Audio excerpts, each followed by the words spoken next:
Hello friends সকলোকে মোৰ চেনেললৈ স্বাগতম। আজি মই পুনৰবাৰ এটা নতুন ৰেচিপি লৈ আহিছো, সেইটো হৈছে ঢকলা।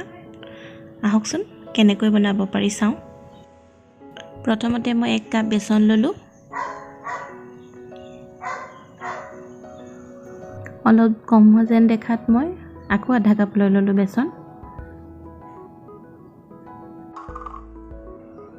এতিয়া ইয়াত মই জোখমতে নিমখ দিম আৰু জোখমতে হালধি দিম। দুইখিনি ভালদৰে মিলাই লম।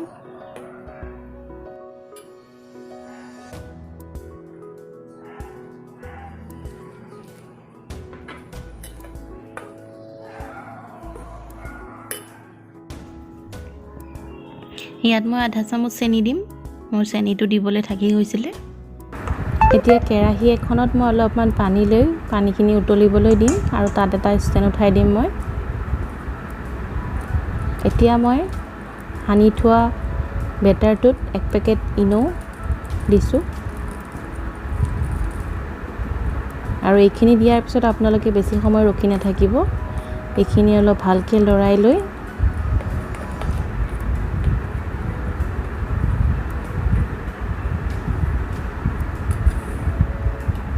এই বাটিটোত এইখিনি বাকি দিম। বাটিটোত অলপমান ৰিফাইন সানি ল'বলৈ নাপাহৰিব। মই অলপ সানি লৈছিলোঁ। এতিয়া মই এইটো টেপ নকৰোঁ, লাহেকৈ হাতেৰে মিলাই পেলাই গেছৰ ওপৰত উঠাই দিম আৰু 20 মিনিটৰ কাৰণে ইয়াক সিজিবলৈ দিম।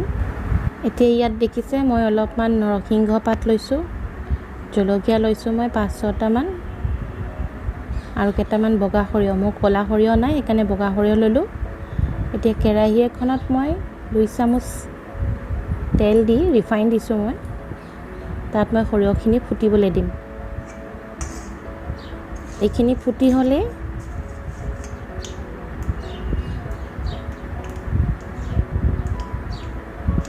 মই ইয়াত নৰসিংহ পাত এড কৰিম আৰু জলকীয়াকেইটা দি দিম।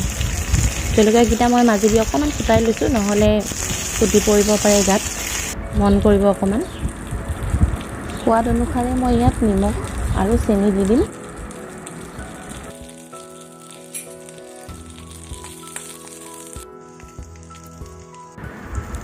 এতিয়া মই ইয়াত মেজাৰিং কাপেৰে আধা কাপ পানী দিম আৰু ইয়াত মই আগতে এটা নেমু কাটিছিলোঁ, ৰসখিনি মই ৰাখি থৈছিলোঁ, সেই ৰসখিনি দি দিম। আৰু আনফালে ঢকলাটো মই চালোঁ সিজিলে। ঠাণ্ডা হোৱাত মই ইয়াক এখন প্লেটলৈ ট্ৰান্সফাৰ কৰি ল'লোঁ। এইদৰে পদ্ধতিটো সম্পূৰ্ণ কেক বনোৱাৰ দৰেই।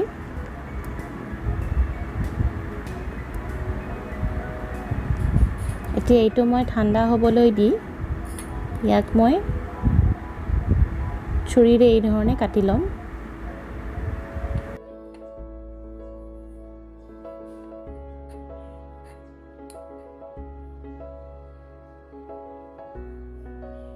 এইটো কাটি হৈ গৈছে। এতিয়া ইয়াত মই বনাই ৰখা নৰসিংহ, জলকীয়া আৰু সৰিয়হৰ ৰসখিনি ইয়াত দি দিম।